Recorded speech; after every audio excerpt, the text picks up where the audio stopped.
What is going on, guys? Welcome back to the channel. If this is your first time here, be sure to go down below the video, hit that subscribe button and turn on notifications so you don't miss any of my upcoming videos. Today we're going to be doing another deep dive into the world of retro gaming handhelds, and a big shout out to Hyper Megatech for sending over these Super Pocket Taito and Capcom editions for us to take a look at. Now, if you haven't heard of these before, they are actually relatively new handhelds. They were released by the same company who brought us the Evercade, which means you're not only going to get the games that come displayed on the box, but they actually do have some cartridge slots that allow you to expand the library, which I'm going to show you guys in a little bit. But first, let's go ahead and unbox this thing and explore a bit. Now, sliding open the boxes, we are immediately greeted by these nostalgically designed handhelds. Each edition, one flaunting the Capcom yellow and blue, and the other adorned in Taito's classic Space Invaders hues, boast its own character. What you get in the box is the consoles themselves, a detailed quick start guide, and a USB Type-C charging cable. The handhelds themselves are not much bigger than the Game Boy Pocket, but they do have more of a contemporary twist. They have a very rounded appearance, which we have seen consistently with all of the other Evercade products, and I will say that this is something I don't particularly love. I do prefer that my handhelds have a little bit more of a boxy shape to them. Looking around the device though, it's actually pretty simple. You have a 3.5mm headphone jack, power switch, and USB-C port for charging along the bottom. Now, there's not a whole lot going on either side, but at the top you do get a little peek at the cartridge slot with a blank filler cartridge in the back. The front of the device has a D-pad, 4 action buttons, a start and select button, and a quick menu button just below the screen.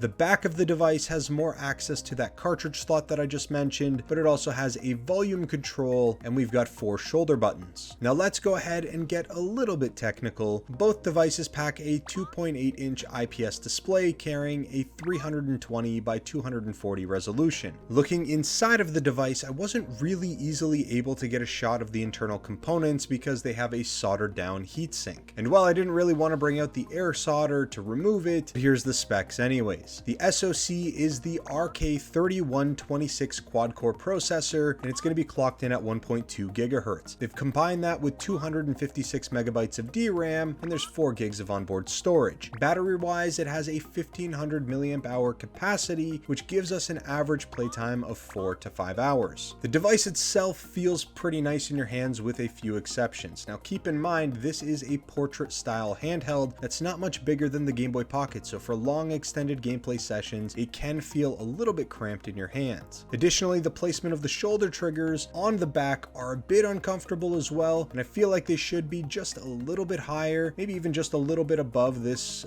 ridge that they've got designed on the back where my index fingers want to naturally rest. Now, that said, the controls on the device do feel excellent. The D-pad is super tight and it feels great. The action buttons are also really responsive in a way that you would actually expect coming from like a first-party console manufacturer like Nintendo, Sony, Xbox. They do a really good job with the controls here. The screen is also bright, vibrant, and has fairly good viewing angles as well. Now, firing these handhelds up, you are actually going to be greeted with a small device setup wizard that allows you to make a couple of interesting adjustments. So the Super Pocket has something that you can select called Easy Mode, which essentially decreases the difficulty of all of the built-in games. Now, this is a really good feature for kids or for people who aren't very good at gaming and they've maybe never played some of these classic arcade games. They're more looking for a leisurely playthrough of the built-in titles. On the Taito Classic Edition, we've got 18 arcade classics like Puzzle Bobble, The Legend of Cage, Rastan, and Space Invaders, while the Capcom device hits pretty hard with 12 titles, including favorites like Street Fighter II, Final Fight 1944, The Loop Master, and Mega Man. The UI is simple and easy to navigate, allowing you to quickly jump between the built-in games and any potential cartridges you would dump in there. There is also a small amount of configurations that you can adjust, like changing the aspect ratio and turning things like scan lines on and off. Gameplay on both devices devices is excellent. This is something that this company has done exceptionally well. They spend a good amount of time and resources to ensure that the games that they include play really well. Like really